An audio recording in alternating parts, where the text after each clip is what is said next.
혹시 이 방송을 듣고 있을까요? 오래전에 제가 많이 좋아했던 그 사람. 스피커에서 들려온 이 문장에 68살 김순례는 빗자루를 든 채 얼어붙었다. 새벽 5시. 버스 종점은 늘 그렇듯 고요했다. 비린 바람이 불어왔고 주황빛 가로등이 아스팔트 바닥을 차갑게 비쳤다. 순례는 15년째 이곳에서 새벽 청소를 하고 있었다. 남편이 세상을 떠난 뒤 혼자 생계를 꾸려가기 위해 시작한 일이었다. 매일 새벽 4시 반에 일어나 이곳에 나왔다. 버스 종점 대합실을 쓸고 벤치를 닦고 쓰레기를 치웠다. 그렇게 2시간을 일하면 아침 7시가 됐다. 그리고 집에 돌아가 잠깐 쉬었다가 오후에는 식당 설거지 일을 나갔다. 힘들었다. 허리도 아프고 무릎도 시큰거렸다. 하지만 순례는 불평하지 않았다. 이 나이에 일할 곳이 있다는 것만으로도 감사했다. 그리고 순례에게는 하나의 작은 낙이 있었다. 바로 새벽 라디오였다. 버스 종점 대합실에는 작은 라디오가 하나 있었다. 순례는 청소를 시작하기 전 늘 그 라디오를 켰다. 새벽 방송이 흘러나왔다. 음악과 DJ의 목소리가 적막한 새벽을 채웠다. 순례는 라디오를 들으며 일했다. 그게 유일한 위로였다. 혼자가 아닌 것 같은 느낌. 누군가 말을 걸어주는 것 같은 느낌. 그런데 오늘은 뭔가 달랐다. 평소처럼 라디오를 켰는데 처음 듣는 DJ의 목소리가 흘러나왔다. 안녕하세요. 오늘부터 새벽 방송을 맡게 된 박준기입니다. 순례의 손이 멈췄다. 박준기. 흔한 이름이었다. 세상에 박준기라는 이름을 가진 사람이 얼마나 많을까. 하지만 순례의 가슴이 이상하게 두근거렸다. DJ는 계속 말했다. 저는 이제 환갑을 훌쩍 넘긴 나이지만 여전히 라디오를 사랑합니다. 새벽에 깨어있는 분들께 작은 위로가 되고 싶습니다. 목소리가 묘하게 익숙했다. 말끝을 길게 끄는 습관. 조용하지만 따뜻한 톤. 그리고 문장 사이에 짧은 침묵. 순례는 라디오 앞으로 다가갔다. 귀를 가까이 댔다. 오늘 첫 곡은 오래전 제가 많이 좋아했던 노래입니다. 그때 그 시절이 생각나는 곡이죠. 음악이 흘러나왔다. 1970년대 팝송이었다. 언체인드 멜로디. 순례의 심장이 쿵하고 떨어지는 것 같았다. 이 노래는 48년 전 순례가 21살이었을 때 동네 작은 음악 감상실에서 한 청년과 함께 듣던 노래였다. 그 청년의 이름도 박준기였다. 순례는 천천히 바닥에 주저앉았다. 빗자루가 손에서 떨어졌다. 라디오에서는 계속 음악이 흘러나왔다. 기억이 밀려왔다. 1976년 여름. 순례는 21살이었다. 동네에서 제일 예쁘다는 소리를 들었다. 긴 생머리, 하얀 피부, 수줍은 미소. 많은 남자들이 순례를 좋아했지만 순례의 마음을 사로잡은 사람은 단 한 명이었다. 박준기. 23살. 동네 서점에서 아르바이트를 하던 청년이었다. 안경을 쓰고 늘 책을 들고 다녔다. 말수는 적었지만 말할 때마다 진중했다. 준기는 라디오를 좋아했다. 특히 DJ를 동경했다. 음악 감상실에 가면 늘 DJ 흉내를 냈다. 여러분 안녕하십니까? 박준기의 음악 여행 시간입니다. 그렇게 말하면서 레코드판을 돌렸다. 순례는 옆에서 웃으며 들었다. 오빠, 진짜 DJ 같아요. 그치. 나 나중에 꼭 DJ 될 거야. 라디오에서 사람들 마음 달래주는 그런 DJ. 멋있다. 나 그때 꼭 들을게요. 응. 첫 방송 때 너한테만 들려주는 노래 틀어줄게. 둘은 손을 잡고 웃었다. 비 오는 날이었다. 순례는 학교에서 돌아오는 길이었는데 우산이 없었다. 교문 앞에서 망설이고 있는데 누군가 뒤에서 말을 걸었다. 순례 씨, 같이 갑시다. 돌아보니 준기가 서 있었다. 낡은 우산 하나를 들고. 오빠, 어차피 같은 방향이잖아요. 같이 가요. 두 사람은 하나의 우산 아래 걸었다. 순례의 어깨는 젖었다. 준기가 우산을 순례 쪽으로 기울였기 때문이었다. 준기 자신은 반쯤 비를 맞으면서 오빤 졌잖아요. 괜찮아요. 나는 남자니까. 순례는 그 말에 가슴이 뛰었다. 그리고 그날부터 두 사람은 가까워졌다. 음악 감상실 데이트, 영화관 데이트, 강가 산책.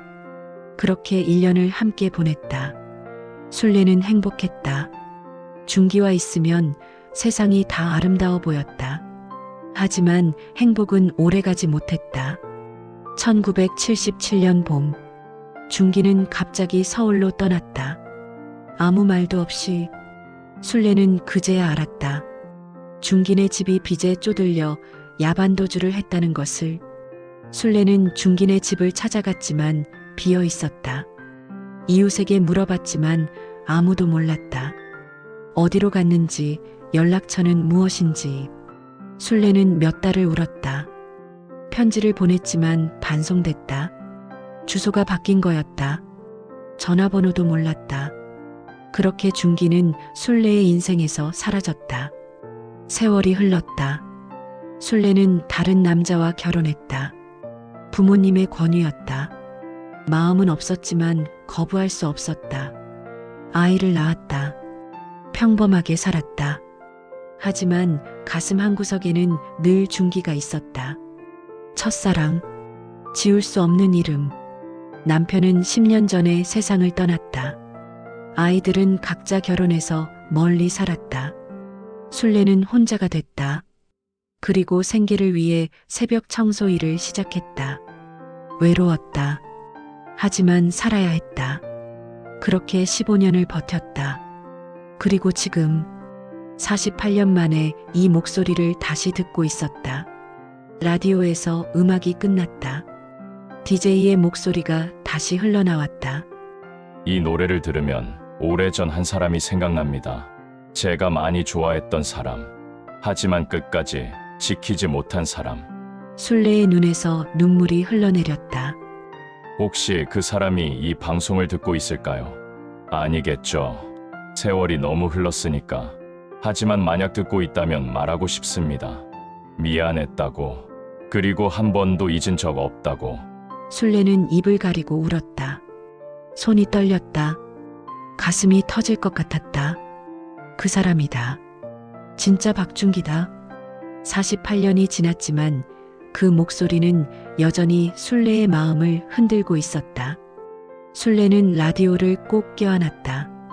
새벽 5시, 텅 빈 버스 종점에서 혼자 울고 있었다. 멈춰있던 시간이 다시 흐르기 시작했다. 다음 날도 그 다음 날도 순례는 무조건 새벽 방송을 틀었다. 새벽 4시 반. 집에서 나올 때부터 가슴이 두근거렸다. 버스 종점에 도착하자마자 제일 먼저 라디오를 켰다. 그리고 5시를 기다렸다. 안녕하세요. 새벽을 지키는 박준기입니다. 그 목소리가 흘러나올 때마다 순례의 손이 멈췄다. 빗자루를 든 채 라디오 앞에 서서 한참을 듣곤 했다. 준기의 목소리는 48년 전과 똑같았다. 아니, 정확히는 나이가 들었지만 본질은 그대로였다. 여전히 따뜻하고, 여전히 조심스럽고, 여전히 진심이 느껴졌다. 준기는 매일 새벽 사연을 읽어줬다. 40대 직장인 분이 보내주신 사연입니다. 저는 요즘 너무 힘듭니다. 회사에서는 인정받지 못하고 집에서는 가장 노릇하기 버겁습니다. 하지만 이 새벽 방송을 들으면 조금 위로가 됩니다. 준기는 잠시 침묵했다. 그리고 천천히 말했다. 사연 보내주신 분 수고 많으셨습니다. 살아간다는 건 참 어려운 일이죠. 하지만 이렇게 새벽에 일어나 방송을 듣는 당신은 이미 충분히 강한 사람입니다. 순례는 눈물이 났다. 준기의 목소리에는 진심이 담겨 있었다. 형식적인 위로가 아니었다. 정말로 그 사람의 마음을 이해하려는 목소리였다. 술래는 문득 생각했다. 준기는 어떻게 살아왔을까? 서울로 올라간 뒤 어떤 삶을 살았을까? 준기는 방송 중간중간 자신의 이야기를 조금씩 꺼냈다. 저는 젊은 시절 많이 힘들었습니다. 가족이 빚을 지고 도망가듯 고향을 떠났죠. 서울에서 온갖 일을 다 했습니다. 공사판에서 일하고 식당에서 설거지하고 야간 경비도 섰습니다. 술래는 가슴이 아팠다. 준기가 그렇게 힘들게 살았구나. 그러다가 우연히 지역 라디오 방송국에 취직했습니다. 처음에는 막내 스태프였죠. 커피 심부름, 청소, 자빌. 하지만 저는 행복했습니다. 라디오 방송국에 있다는 것만으로도. 준기의 목소리에 감정이 실렸다. 10년을 그렇게 일했습니다. 그리고 마침내 DJ가 될 기회를 얻었죠. 하지만 그때는 이미 40이 넘은 나이였습니다. 늦었죠. 하지만 후회하지 않습니다. 제 꿈을 이뤘으니까요. 술래는 울었다. 준기가 꿈을 이뤘다는 게 자랑스러우면서도 가슴이 아팠다. 그 긴 시간 동안 준기는 얼마나 힘들었을까. 하지만 하나 후회되는 게 있습니다. 준기의 목소리가 낮아졌다. 젊은 시절 제가 많이 좋아했던 사람이 있었습니다. 하지만 저는 그 사람을 지키지 못했습니다. 갑자기 떠나야 했고 연락할 방법도 없었습니다. 그 사람은 아마 저를 많이 미워했겠죠. 술래는 고개를 저었다. 아니야, 미워하지 않았어. 한 번도 미워한 적 없어. 만약 그 사람이 이 방송을 듣고 있다면 말하고 싶습니다. 미안했다고, 그리고 단 하루도 잊은 적이 없다고. 술래는 라디오 앞에 무릎을 꿇고 앉았다. 두 손을 모았다. 마치 기도하듯이. 나도 그래, 준기야. 나도 단 하루도 잊은 적 없어. 술래는 매일 새벽 방송을 들었다. 그리고 준기의 목소리를 들으며 48년 전 기억을 하나씩 떠올렸다. 음악 감상실에서 함께 듣던 노래들, 영화관에서 본 흑백 영화, 강가에서 나눈 조용한 대화들, 준기가 술래 손을 잡았을 때의 떨림, 준기가 술래를 바라보던 그 눈빛, 모든 게 생생했다. 48년이 지났지만 하나도 흐려지지 않았다. 어느 날 새벽 준기는 이런 말을 했다. 오늘은 제가 가장 좋아하는 추억을 하나 말씀드리려고 합니다. 술래는 귀를 기울였다. 비 오는 날이었습니다. 제가 좋아하던 사람이 우산이 없어서 교문 앞에 서 있었죠. 저는 용기를 내서 말을 걸었습니다. 같이 갑시다. 그리고 우산 하나를 같이 썼습니다. 술래의 심장이 뛰었다. 그 기억, 나도 기억해. 그 사람은 제 어깨가 젖는 걸 걱정했습니다. 하지만 저는 괜찮았습니다. 그 사람과 함께 있다는 것만으로도 행복했으니까요. 준기의 목소리가 떨렸다. 그날이 제 인생에서 가장 행복한 날이었습니다. 그 이후로 수십 년이 흘렀지만 그 기억만큼은 절대 잊을 수가 없습니다. 술래는 울면서 웃었다. 나도 그래, 준기야. 나도 그날이 제일 행복했어. 술래는 결심했다. 더 이상 망설일 수 없었다. 방송국에 사연을 보내야겠다고. 집에 돌아와 술래는 오래된 공책을 꺼냈다. 펜을 들었다. 손이 떨렸다. 무슨 말부터 해야 할까? 술래는 천천히 글을 쓰기 시작했다. DJ님께. 저는 68세 여성입니다. 매일 새벽 청소 일을 하며 당신의 방송을 듣고 있습니다. 당신의 목소리를 들으면 오래전 기억이 떠오릅니다. 48년 전 저를 좋아해 주던 한 사람. 그 사람도 당신처럼 DJ를 꿈꿨습니다. 그 사람도 당신처럼 따뜻한 목소리를 가졌습니다. 혹시 당신이 그 사람일까요? 아니겠죠. 세상에 같은 목소리를 가진 사람이 얼마나 많겠습니까?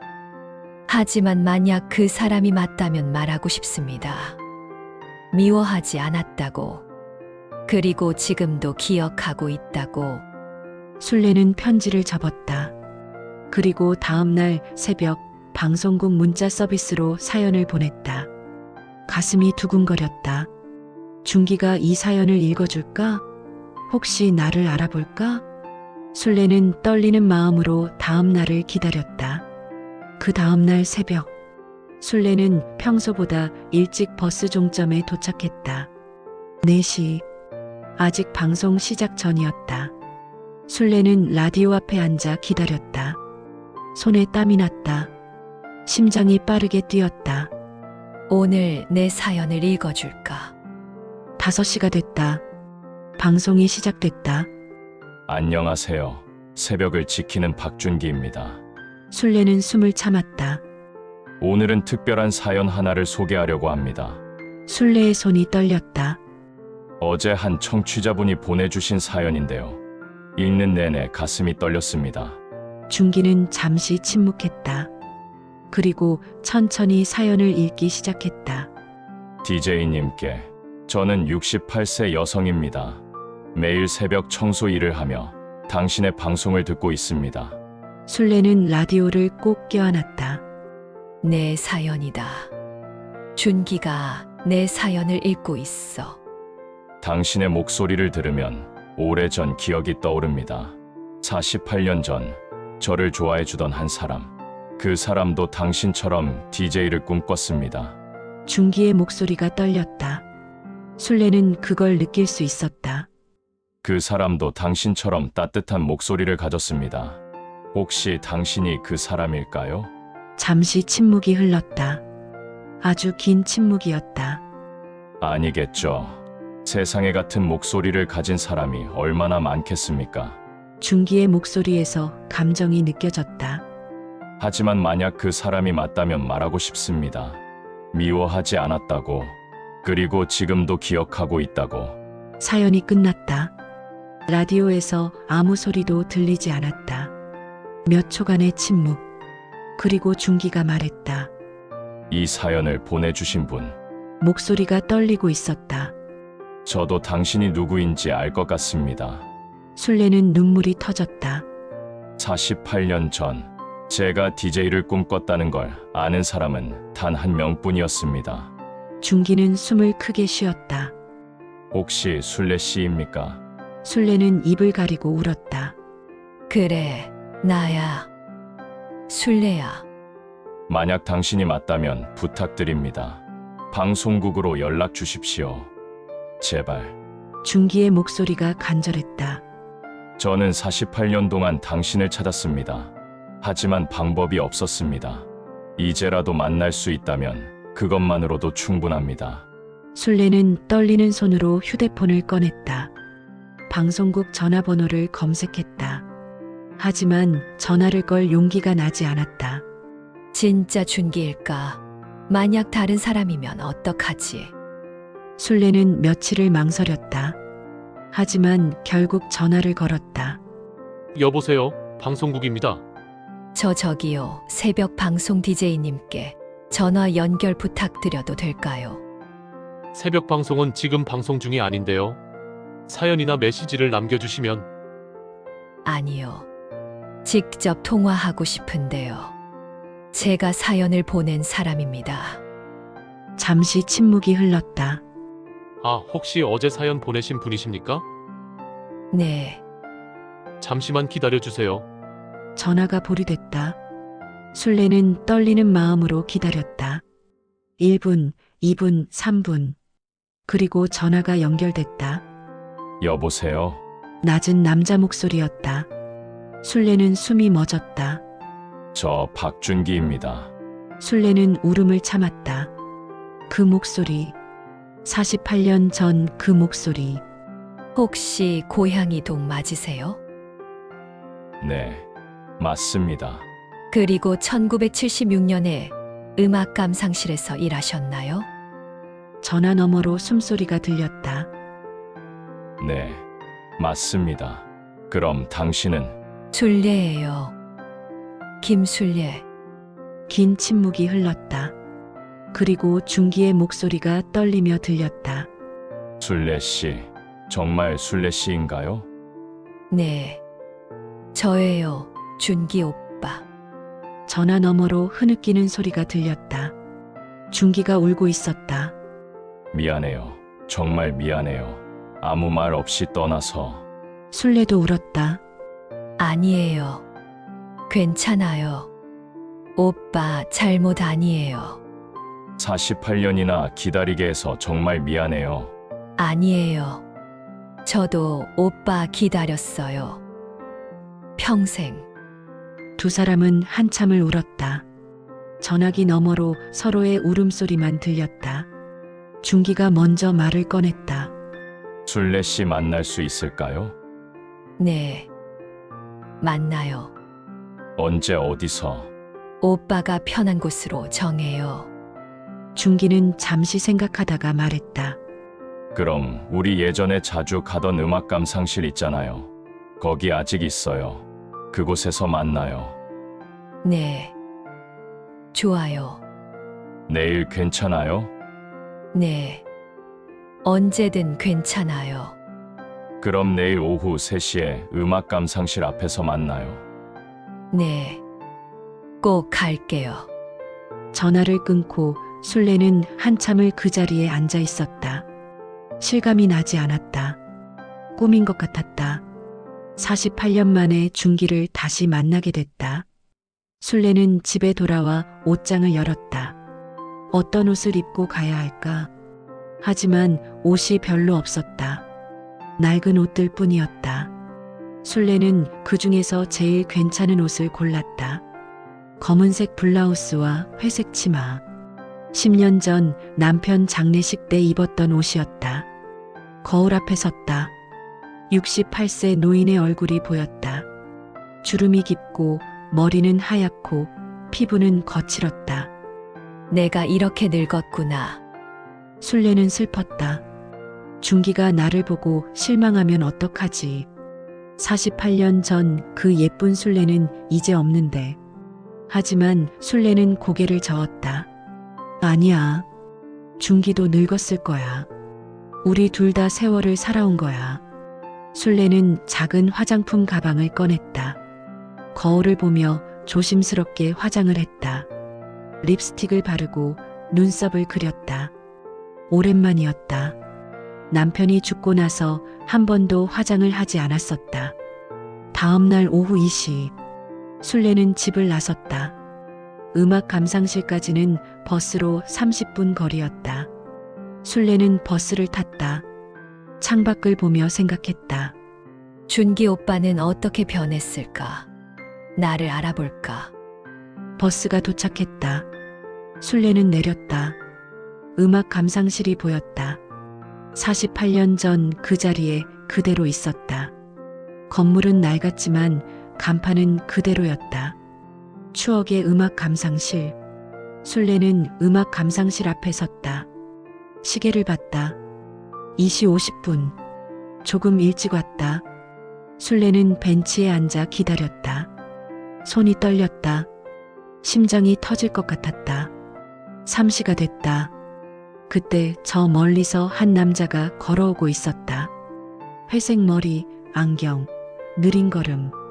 순례는 일어섰다. 가슴이 쿵쾅거렸다. 그 남자가 가까워졌다. 순례를 봤다. 그리고 멈췄다. 두 사람은 서로를 바라봤다. 48년 만이었다. 준기가 천천히 다가왔다. 순례도 한 걸음 다가갔다. 순례 씨, 네. 준기 오빠. 준기의 눈에서 눈물이 흘렀다. 순례도 울었다. 정말 순례 씨네요. 오빠도 많이 늙으셨네요. 준기는 웃으며 울었다. 당신도 많이 늙었어요. 하지만 여전히 예뻐요. 순례는 얼굴이 빨개졌다. 68세 할머니가 얼굴을 붉히고 있었다. 두 사람은 음악 감상실 안으로 들어갔다. 안은 예전과 똑같았다. 낡은 레코드판, 오래된 스피커, 나무 의자들. 주인 할아버지가 반갑게 맞아줬다. 준기 아니가? 오랜만이네. 할아버지, 저 기억하세요? 당연하지. 맨날 DJ 흉내 내던 녀석. 그때 그 여자애랑 같이 오더니요. 그 여자애가 지금 옆에 있는 거 아니가? 주인 할아버지는 순례를 보며 웃었다. 맞네. 술래 아니가? 오랜만이다. 순례는 웃으며 인사했다. 할아버지, 그동안 안녕하셨어요? 그럼. 늙긴 했어도 아직 팔팔해. 자하. 안냐. 뭐 들을 거야? 준기와 순례는 예전에 앉던 자리에 앉았다. 창가 옆 구석 자리였다. 할아버지, Unchained Melody 틀어주세요. 오, 그 노래. 너희가 제일 좋아하던 노래지. 할아버지는 레코드판을 꺼내 틀었다. 음악이 흘러나왔다. 48년 전 그 노래. 준기와 순례는 서로를 바라봤다. 음악을 들으며 아무 말도 하지 않았다. 그냥 바라만 봤다. 음악이 끝났다. 준기가 먼저 입을 열었다. 순례 씨 48년 동안 어떻게 살았어요? 순례는 천천히 말했다. 결혼한 것, 아이 낳은 것, 남편 잃은 것, 혼자 산 것. 준기는 조용히 들었다. 그럼 오빠는요? 준기도 이야기했다. 서울 올라간 거, 힘들게 일한 거, DJ가 된 거. 순례는 눈물을 흘리며 들었다. 오빠 그동안 정말 힘드셨네요. 당신도 많이 힘들었잖아요. 혼자서. 두 사람은 서로의 손을 잡았다. 주름진 손이었다. 하지만 따뜻했다. 순례 씨, 나 한 가지 물어봐도 돼요? 네, 당신은 나를 미워하지 않았어요? 아무 말 없이 떠나서. 순례는 고개를 저었다. 아니요. 한 번도 미워한 적 없어요. 오히려 오빠가 어디선가 잘 살고 있기를 바랬어요. 준기는 순례의 손을 꼭 쥐었다. 고마워요. 그 말 들으니까 정말 고마워요. 두 사람은 한참을 그렇게 앉아 있었다. 손을 잡고 서로를 바라보며 왜 우리는 아무 말도 못했을까 삼천자. 음악 감상실에서 나와 두 사람은 천천히 걸었다. 예전에 자주 걷던 강변 산책로였다. 48년 전에는 흙길이었는데 지금은 깔끔한 산책로가 됐다. 하지만 강물은 그대로였다. 여전히 조용히 흐르고 있었다. 준기와 순례는 나란히 걸었다. 말없이 그냥 함께 걷는 것만으로도 좋았다.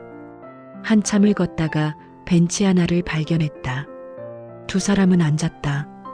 준기가 먼저 입을 열었다. 순례 씨, 하나만 물어봐도 될까요? 네, 뭐든지요. 당신은 나를 기다렸어요? 48년 동안? 순례는 잠시 침묵했다. 그리고 천천히 말했다. 처음 1년은 정말 기다렸어요. 매일 우체통 확인하고 전화 올까봐 집 앞에서 기다리고 오빠가 언젠가 돌아올 거라고 믿었어요. 준기는 고개를 숙였다. 하지만 1년이 지나고 2년이 지나도 연락이 없었어요. 그때 깨달았어요. 오빠는 안 돌아온다는 걸. 미안해요. 아니에요. 오빠 잘못이 아니에요. 그때 상황이 그랬으니까요. 순례는 계속 말했다. 3년째 되던 해 부모님이 중매를 서주셨어요. 저는 거부했어요. 하지만 부모님은 고집하셨죠. 언제까지 혼자 살 거냐 그러시면서. 준기는 순례의 손을 잡았다. 결국 저는 결혼했어요. 마음은 없었지만 부모님 뜻을 거스를 수 없었어요. 그때가 1980년이었어요. 그 사람은 좋은 사람이었어요? 순례는 고개를 끄덕였다. 네, 착한 사람이었어요. 저를 사랑해줬고 잘 대해줬어요. 하지만 순례는 눈물을 닦았다. 하지만 제 마음은 늘 오빠한테 있었어요. 남편한테 미안했어요. 그 사람은 저를 진심으로 사랑했는데 저는 그 사람을 사랑하지 못했으니까. 준기는 아무 말도 하지 못했다. 순례는 계속 말했다. 아이를 낳았어요. 딸 둘. 예쁘게 키웠어요. 남편과 평범하게 살았어요. 하지만 밤이 되면 늘 오빠 생각을 했어요. 오빠는 지금 어디서 뭐 하고 있을까? 행복할까? 건강할까? 순례 씨, 10년 전에 남편이 세상을 떠났어요. 심장마비였어요. 갑자기였어요. 그때 저는 죄책감이 들었어요. 남편한테 진심을 다하지 못한 것 같아서. 순례는 한참을 울었다. 준기는 순례 어깨를 감싸 안았다. 하지만 동시에 이런 생각도 들었어요. 이제 오빠를 찾을 수 있을까? 그런데 어떻게 찾아요? 이름만 알고 얼굴도 기억이 희미한데. 준기가 말했다. 나도 당신을 찾으려고 했어요. 정말요? 네. 서울 안정되고 나서 고향에 내려갔어요. 1985년쯤이었을 거예요. 하지만 당신네 집은 이사 간 뒤였어요. 이웃들한테 물어봤더니 다들 모른다고 하더라고요. 순례는 고개를 끄덕였다. 맞아요. 우리 가족은 1982년에 다른 동네로 이사했어요. 아버지 사업 때문에. 그때 알았어요. 당신을 찾는 건 불가능하다는 걸. 그래서 포기했어요. 준기는 하늘을 보며 말했다. 하지만 마음만은 포기하지 못했어요. 늘 당신 생각을 했어요. 방송할 때마다 혹시 순례 씨가 듣고 있을까? 그런 생각을 했죠. 그래서 새벽 방송 첫날에 그런 말을 한 거예요. 오래전 좋아했던 사람이라고? 준기는 고개를 끄덕였다. 네, 혹시 정말 혹시라도 당신이 듣고 있으면 알아채지 않을까 하는 마음이었어요. 말도 안 되는 기대였죠. 순례는 웃으며 울었다. 하지만 저는 알아챘잖아요. 단 한마디만 듣고도. 그게 정말 기적이에요. 두 사람은 한참을 그렇게 앉아 있었다. 강물 소리만 들리는 조용한 오후였다. 준기가 물었다. 순례 씨 후회해요? 나를 만난 걸? 순례는 고개를 저었다. 아니요. 한 번도 후회한 적 없어요. 오빠를 만난 건 제 인생에서 가장 행복한 일이었어요. 하지만 내가 당신 인생을 망쳤잖아요. 내가 떠나지 않았으면 당신은 순례가 준기의 말을 막았다. 아니에요. 오빠는 아무것도 망치지 않았어요. 오히려 제 인생에 가장 아름다운 기억을 만들어줬어요. 순례는 준기를 똑바로 봤다. 48년이 지났지만 저는 아직도 기억해요. 비 오는 날 우산 같이 쓰던 것. 음악 감상실에서 손잡고 노래 듣던 것. 강변에서 산책하던 것. 그 모든 게 제 인생의 보물이에요. 준기는 순례 손을 꼭 쥐었다. 나도 그래요. 당신과 함께한 그 1년이 제 인생에서 가장 빛났던 시간이었어요. 그럼 됐어요.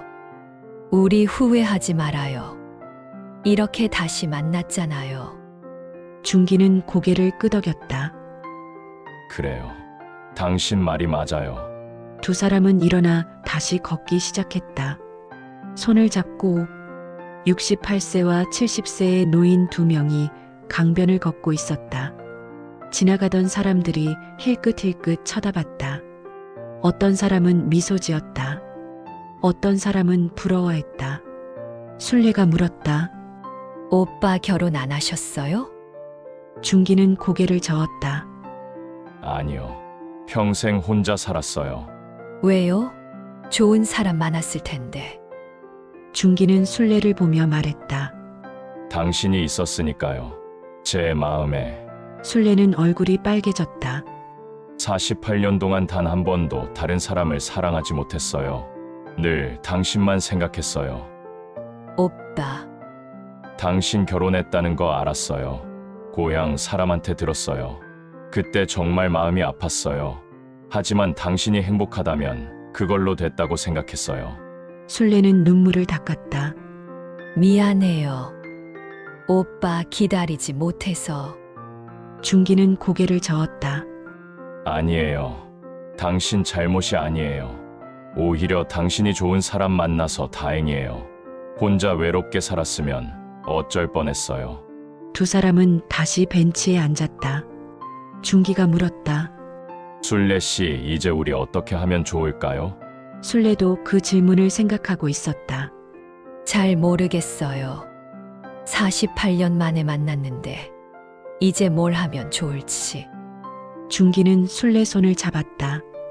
나는 당신과 남은 시간을 함께 보내고 싶어요. 가능하다면. 술래는 고개를 끄덕였다. 저도요. 오빠와 함께 있고 싶어요. 그럼 자주 만날까요? 네. 자주 만나요. 중기는 미소 지었다. 좋아요. 그럼 일주일에 한 번씩 만나요. 여기 강변에서. 네. 좋아요. 그리고 이따금 음악 감상실도 가고 영화도 보고 밥도 같이 먹어요. 술래는 웃었다. 마치 연인처럼요? 중기도 웃었다. 네. 마치 연인처럼. 두 사람은 웃으며 서로를 바라봤다. 주름진 얼굴이었지만 눈빛만은 청춘처럼 빛났다. 해가 지고 있었다. 강물이 붉게 물들었다. 두 사람은 그 풍경을 바라봤다. 예쁘다. 술래가 중얼거렸다. 당신이 더 예뻐요. 중기가 말했다. 술래는 얼굴을 붉혔다. 68세 할머니가 수줍어하고 있었다. 오빠, 아직도 그렇게 말씀하시네요. 사실이에요. 당신은 언제나 제일 예뻤어요. 48년 전에도, 지금도. 술래는 중기 어깨에 머리를 기댔다. 중기는 술래 어깨를 감싸 안았다. 두 사람은 그렇게 앉아 해가 지는 걸 봤다. 48년 만에 다시 함께. 그날 이후 술래와 중기는 일주일에 한 번씩 만났다. 매주 목요일 오후 3시 강변 벤치에서 만나 함께 걸었다. 때로는 음악 감상실에 가서 옛날 노래를 들었다. 때로는 작은 식당에서 밥을 먹었다. 두 사람은 48년 동안 못했던 이야기를 나눴다. 중기는 서울에서의 힘든 시간들을 말했다. 공사판에서 벽돌을 나르던 일, 새벽 4시에 일어나 신문 배달하던 일, 식당에서 설거지하며 손이 트고 갈라지던 일. 정말 많이 힘들었겠어요. 술래는 눈물을 흘렸다. 괜찮았어요. 그때는 젊었으니까. 하지만 제일 힘든 건 육체적인 고통이 아니었어요. 그럼 뭐였어요? 외로움이었어요. 당신이 그리운 거였어요. 중기는 술래 손을 잡았다. 밤마다 당신 생각을 했어요. 지금쯤 뭐 하고 있을까? 밥은 먹었을까? 건강할까? 그런 생각들.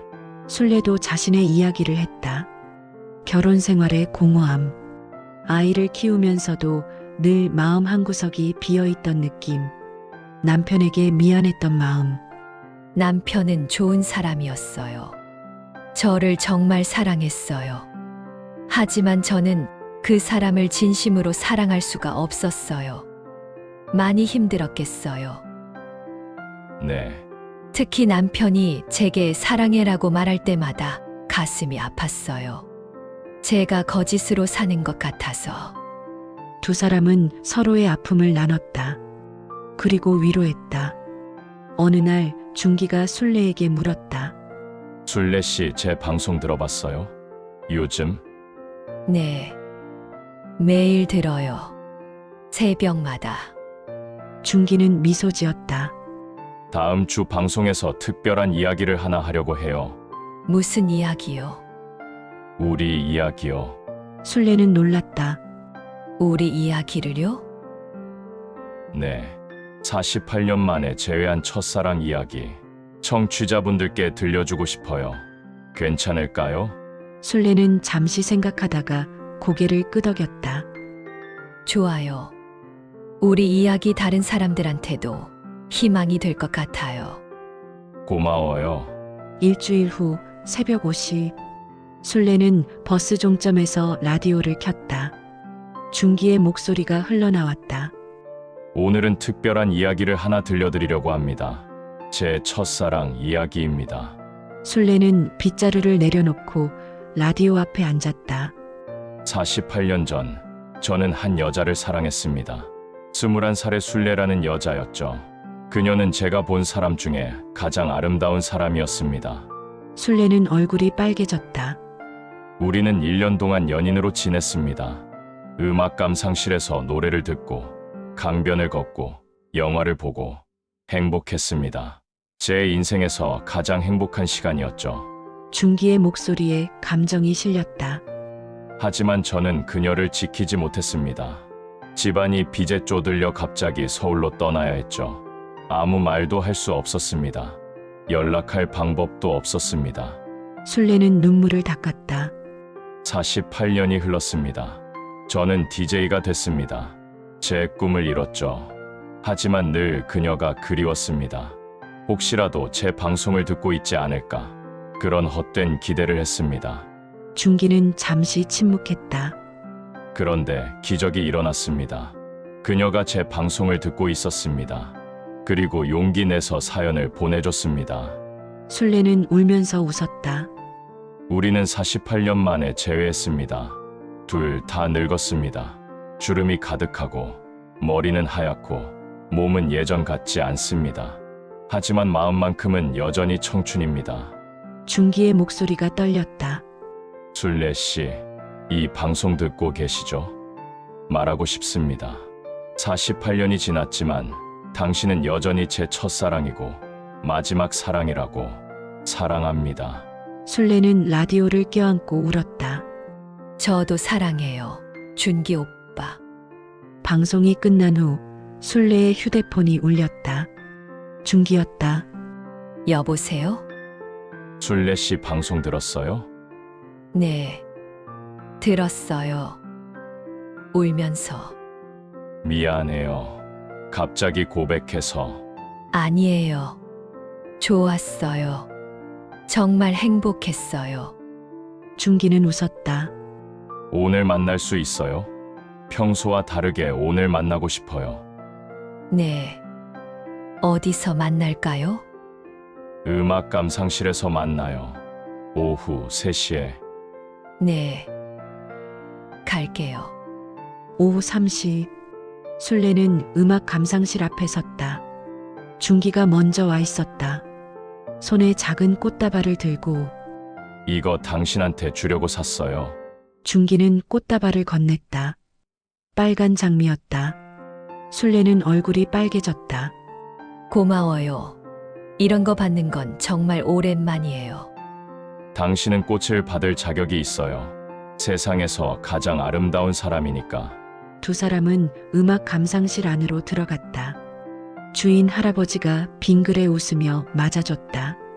또 왔네. 요즘 자주 오더라. 할아버지, 오늘은 특별한 날이에요. 무슨 날인데?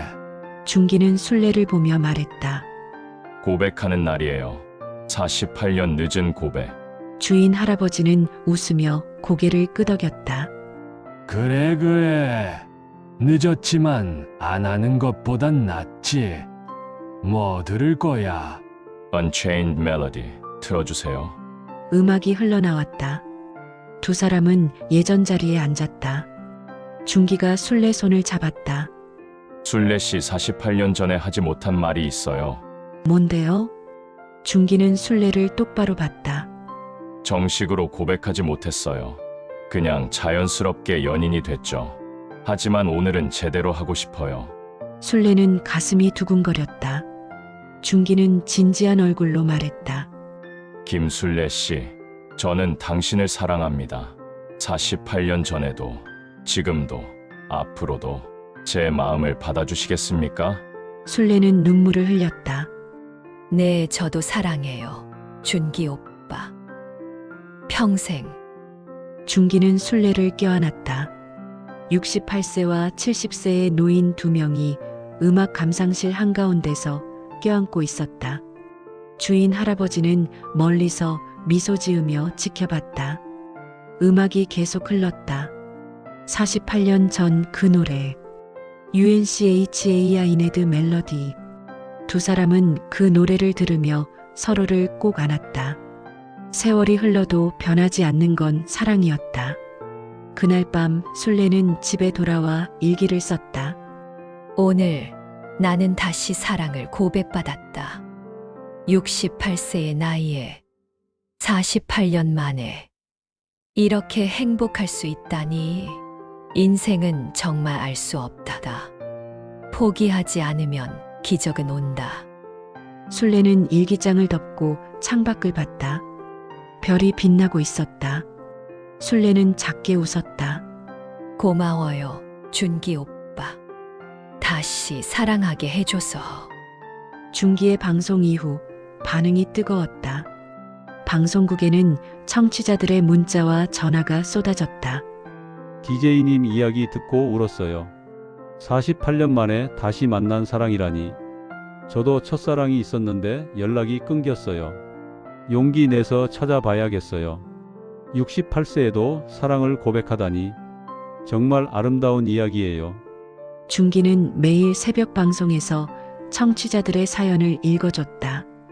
그리고 조심스럽게 자신과 순례의 이야기도 조금씩 들려줬다. 어제 순례 씨와 강변을 걸었습니다. 손을 잡고 68세와 70세의 노인이 손을 잡고 걷는 게 이상해 보일 수도 있죠. 하지만 우리는 행복했습니다. 청취자들은 응원했다. 전혀 이상하지 않아요. 아름다워요. 나이가 무슨 상관이에요? 사랑의 나이가 어디 있나요? 순례도 변화를 느꼈다.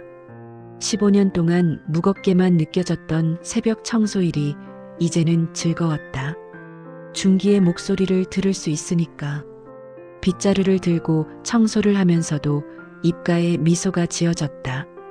라디오에서 중기가 순례 씨, 오늘도 열심히 일하고 계시죠?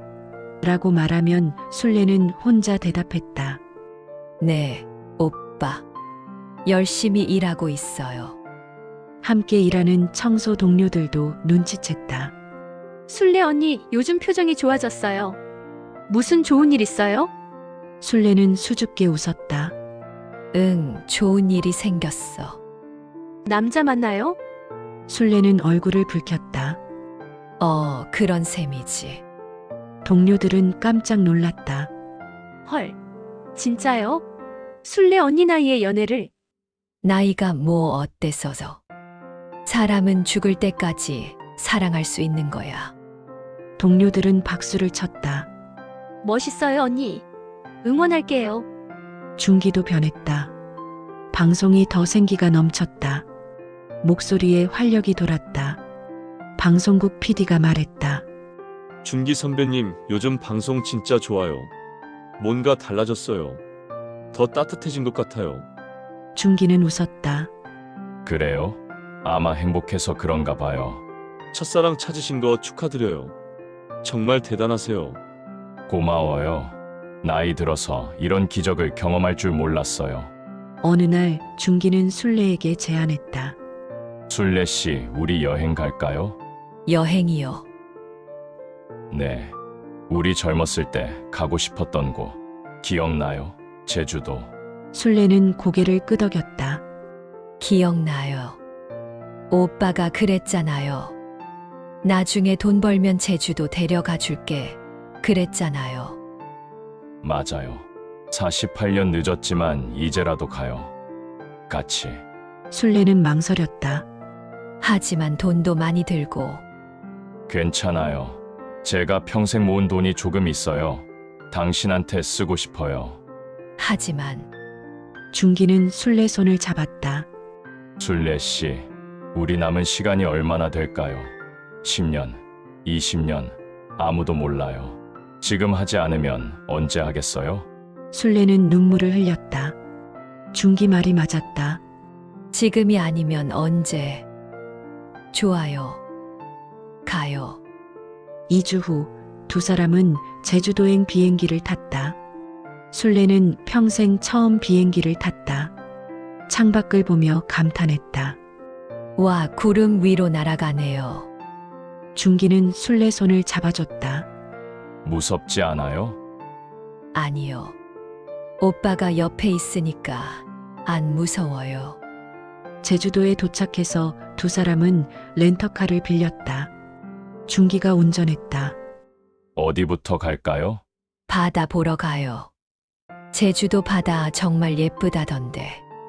두 사람은 해변으로 갔다. 파란 바다가 펼쳐졌다. 순례는 신발을 벗고 모래 위를 걸었다. 오빠, 같이 걸어요. 중기도 신발을 벗었다. 두 사람은 손을 잡고 파도를 따라 걸었다. 행복해요. 나도 행복해요. 저녁에는 작은 식당에서 해물을 먹었다. 순례는 성게 미역국을 시켰다. 우와, 맛있다. 천천히 먹어요. 뜨거워요. 오빠도 빨리 먹어요. 식기 전에. 마치 신혼부부처럼 다정했다. 숙소는 작은 게스트하우스였다. 방 2개를 잡았다.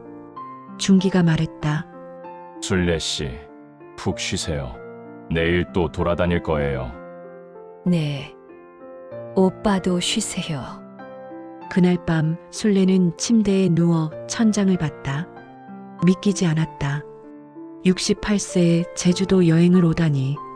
그것도 첫사랑과 함께. 순례는 작게 웃었다. 인생은 정말 알 수 없었다. 다음 날 두 사람은 한라산을 보러 갔다. 등산은 힘들어서 입구에서만 구경했다. 옛날엔 여기 올라갈 수 있었을 텐데. 중기가 아쉬워했다. 괜찮아요. 이렇게 보는 것만으로도 좋아요. 오후에는 카페에서 커피를 마셨다. 창밖으로 바다가 보였다. 오빠, 여기 진짜 예쁘다. 당신이 더 예뻐요.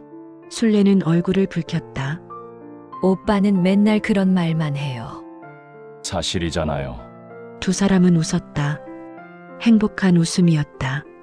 사흘간의 여행이 끝나고 두 사람은 집으로 돌아왔다. 공항에서 헤어질 때 순례가 말했다. 오빠, 정말 고마웠어요. 평생 잊지 못할 추억 만들어줘서. 나도 고마워요. 당신과 함께여서 행복했어요. 다음 주 목요일에 또 만나요. 네. 꼭 만나요. 두 사람은 포옹했다. 공항 사람들이 힐끗힐끗 쳐다봤다. 하지만 두 사람은 신경 쓰지 않았다. 집에 돌아온 순례는 제주도에서 찍은 사진들을 봤다.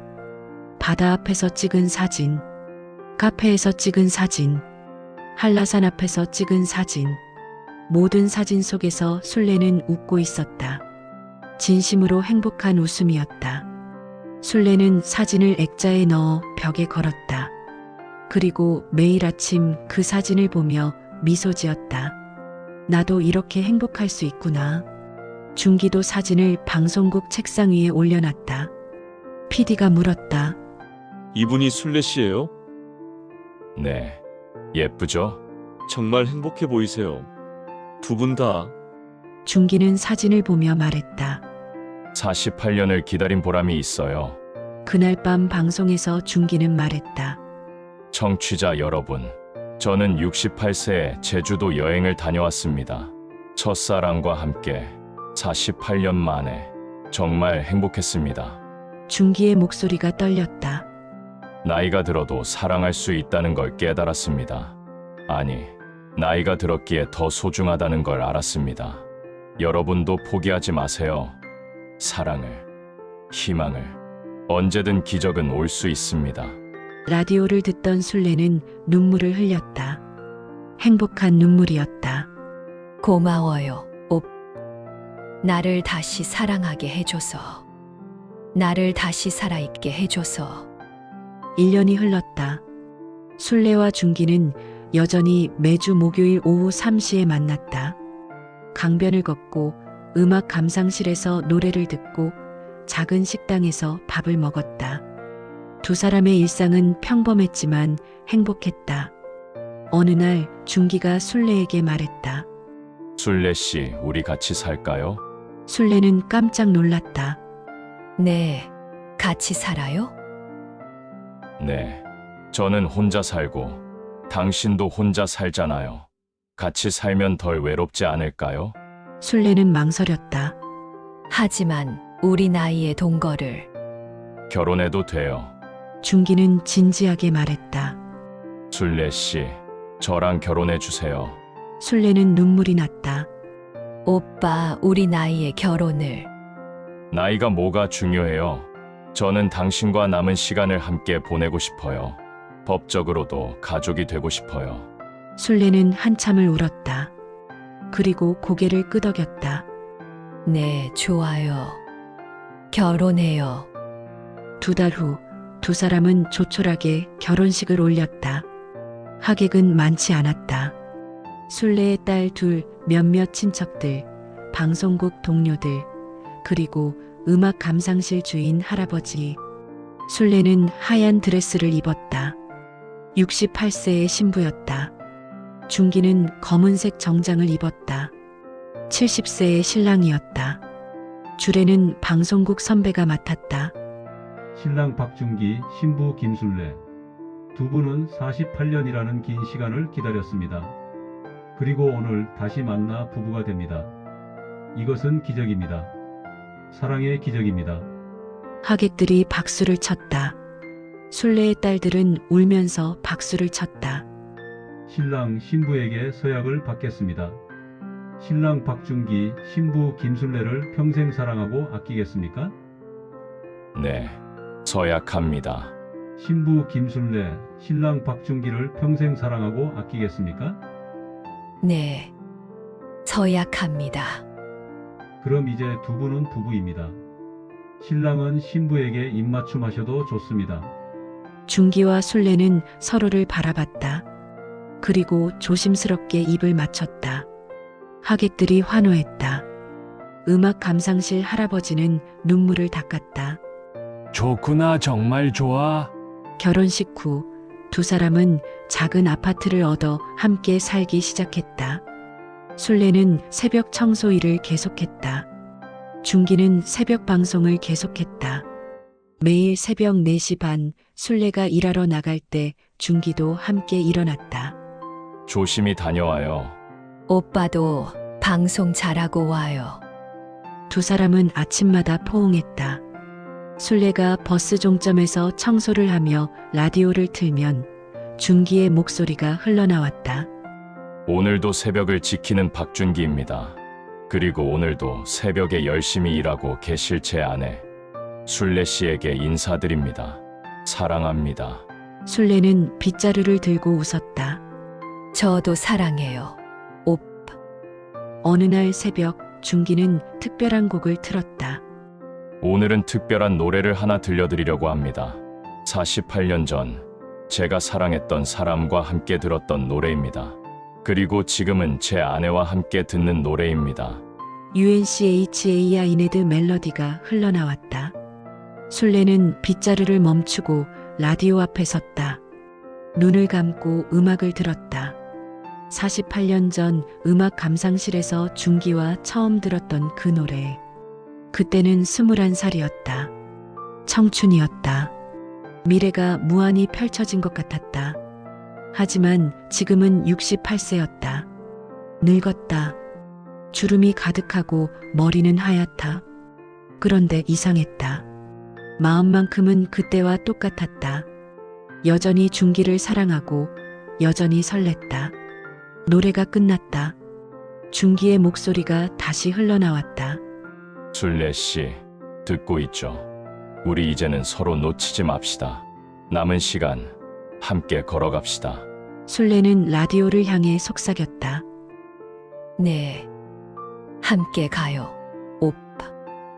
끝까지.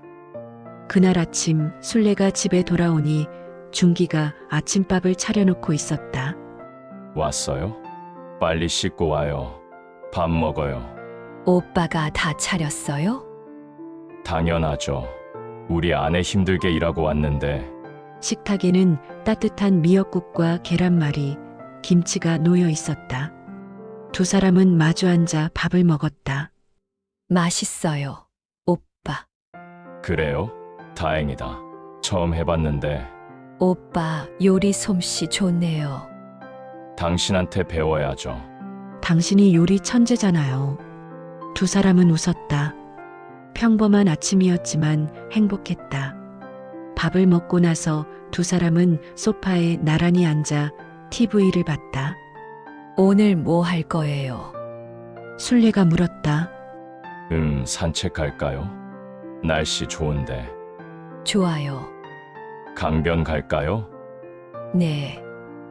우리 자리 가요. 오후 3시 두 사람은 강변 벤치에 앉았다. 48년 전에도 앉았던 그 자리. 강물은 여전히 조용히 흘렀다. 세월이 흘러도 변하지 않는 건 자연이었다. 준기가 순례 손을 잡았다. 행복해요? 네. 정말 행복해요. 오빠는요? 나도 행복해요. 당신과 함께라서. 두 사람은 강물을 바라봤다. 순례 씨, 우리 얼마나 더 함께할 수 있을까요?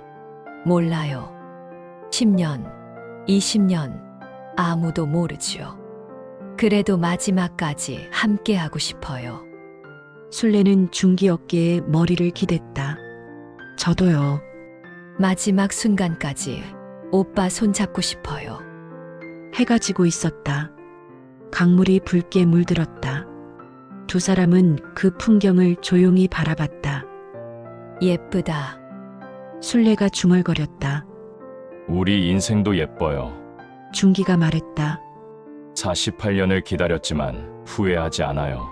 이렇게 다시 만났으니까. 순례는 고개를 끄덕였다. 맞아요. 기다린 보람이 있어요. 두 사람은 일어나 천천히 집으로 걸어갔다. 손을 잡고 68세와 70세의 부부. 48년 만에 다시 만난 첫사랑. 세상 사람들은 말했다. 기적이라고, 아름답다고, 감동적이라고. 하지만 순례와 준기에게는 그저 일상이었다. 함께 밥 먹고, 함께 산책하고, 함께 잠드는 평범한 일상. 그리고 그 평범함이 가장 큰 행복이었다. 버스 종점 위로 아침 해가 떠올랐다. 새벽의 긴 어둠을 뚫고 두 사람의 새로운 하루가 시작되고 있었다. 라디오에서 준기의 목소리가 흘러나왔다. 청취자 여러분, 새벽을 지키는 박준기입니다. 오늘도 여러분과 함께할 수 있어 행복합니다. 그리고 48년을 기다려 다시 만난 제 아내와 함께할 수 있어 더욱 행복합니다. 준기는 잠시 침묵했다. 여러분께 말씀드리고 싶습니다. 포기하지 마세요. 사랑을, 희망을, 꿈을. 나이가 들어도 세월이 흘러도 기적은 일어날 수 있습니다. 저와 제 아내처럼. 순례는 빗자루를 들고 미소 지었다. 고마워요, 준기 오빠. 나를 다시 살아있게 해줘서. 새벽 바람이 불었다. 차갑지만 상쾌한 바람이었다. 순례는 청소를 시작했다. 빗자루를 들고 바닥을 쓸었다. 라디오에서는 음악이 흘러나왔다. UNCHAI 네드 멜로디. 48년 전 그 노래. 48년 후 그 노래. 그리고 앞으로도 계속 이어질 그 노래. 순례는 노래를 들으며 생각했다. 인생은 참 아름답구나. 이렇게 순례와 준기의 이야기가 끝났습니다. 68세의 새벽 청소부와 70세의 라디오 DJ. 48년 만에 다시 만난 첫사랑. 누군가에게는 기적처럼 들릴 수도 있겠지만 이것은 진짜 일어날 수 있는 일입니다. 포기하지 않으면, 희망을 잃지 않으면 언젠가는 기적이 찾아올 수 있습니다. 나이가 많다고, 시간이 오래 지났다고 포기하지 마세요. 당신의 인생에도 언제든 새로운 시작이 올 수 있습니다. 오늘 이 이야기가 여러분께 작은 희망이 되었다면, 그리고 여러분도 누군가를 사랑하는 용기를 얻으셨다면 구독과 좋아요 버튼으로 응원해주세요. 여러분의 작은 클릭 하나가 더 많은 감동 스토리를 만드는 힘이 됩니다. 다음에도 또 여러분의 마음을 울리는 이야기로 찾아뵙겠습니다. 감사합니다.